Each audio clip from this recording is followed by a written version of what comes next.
अस्सलाम वालेकुम, मैं अब्दुल करीम। आज का मेरा topic present simple tense, present indefinite भी इसे कहा जाता है। मैं पूरी कोशिश करूंगा कि आज आपको इसकी मुकम्मल साइंस आसान अल्फाजों में समझा सकूं। जब भी हम बात करते हैं कि इसको किस तरह पहचाना जाता है और कहाँ इसको इस्तेमाल किया जाता है, तो हम शुरू से अपनी ज़िंदगी में सुनते आ रहे हैं कि जो कॉन्सेप्ट है करता हूँ, करती हूँ, चलता हूँ, चलती हूँ, सोता हूँ, सोती हूँ, ता, ती, ते का जो कॉन्सेप्ट है उसके ज़रिए इसको पहचाना जाता है।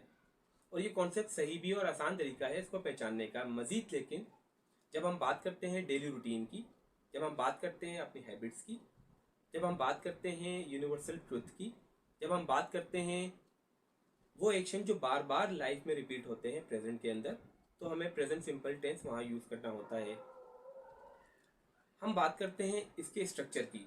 स्ट्रक्चर बहुत ही सिंपल होता है। इसमें सब्जेक्ट वर्ब की फर्स्ट फॉर्म होती है, उसके साथ कभी कभी S, E S, I S का इजाफा किया जाता है और फिर ऑब्जेक्ट। जैसा कि मैंने आपको पहले भी बताया था कि सब्जेक्ट काम करने वाला होता है, ऑब्जेक्ट जिस पे काम किया जा रहा होता है, और इन दोनों के दरमियान जो एक्शन यानी काम हो रहा होता है वो वर्ब कहलाता है। इसकी मिसाल ले लेते हैं। मैं खाना खाता हूँ। आई ईट फूड। आई यानी मैं, यहाँ सब्जेक्ट हुआ, काम करने वाला, काम कर रहा हूँ खाने पे, फूड पे, और दोनों के दरमियान जो काम हो रहा है वो खाना खाया जा रहा है।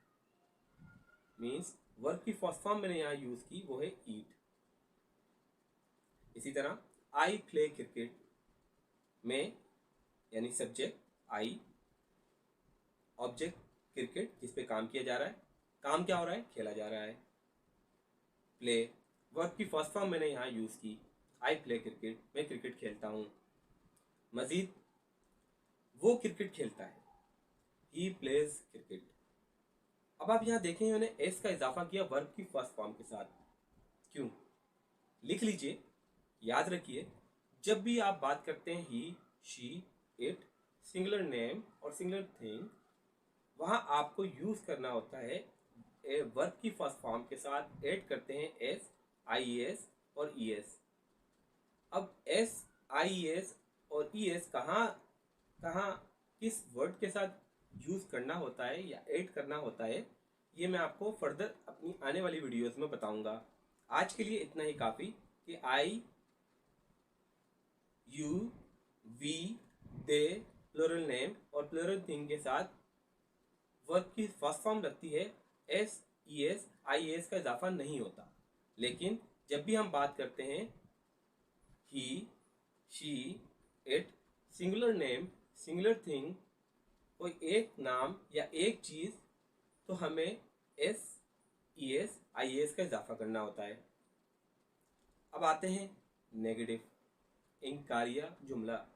जब इसका बनाया जाता है तो सिंपल हम उसमें हेल्पिंग वर्ब ऐड करते हैं, डू नॉट और डज नॉट।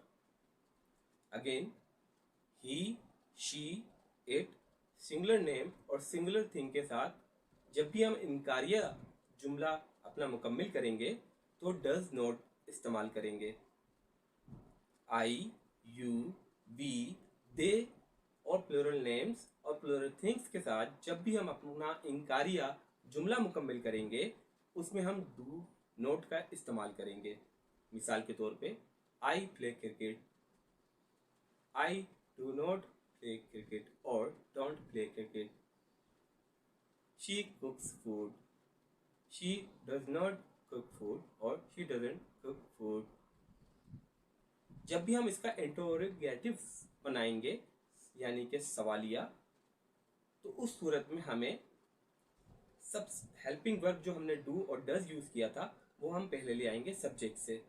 मिसाल के तौर पे I go to school, do I go to school, she cooks food, does she cook food. उम्मीद करता हूँ आपको मेरी वीडियो पसंद आई होगी। फिर भी अगर कोई कन्फ्यूजन है, आप यूट्यूब पे जाइए, आप गूगल पे सर्च कीजिए, अपनी कन्फ्यूजन को ज़रूर क्लियर कीजिए। लेकिन याद रखिएगा, जब तक आपका अपना इंटरेस्ट नहीं होगा आप चीज़ों को नहीं सीख पाएंगे।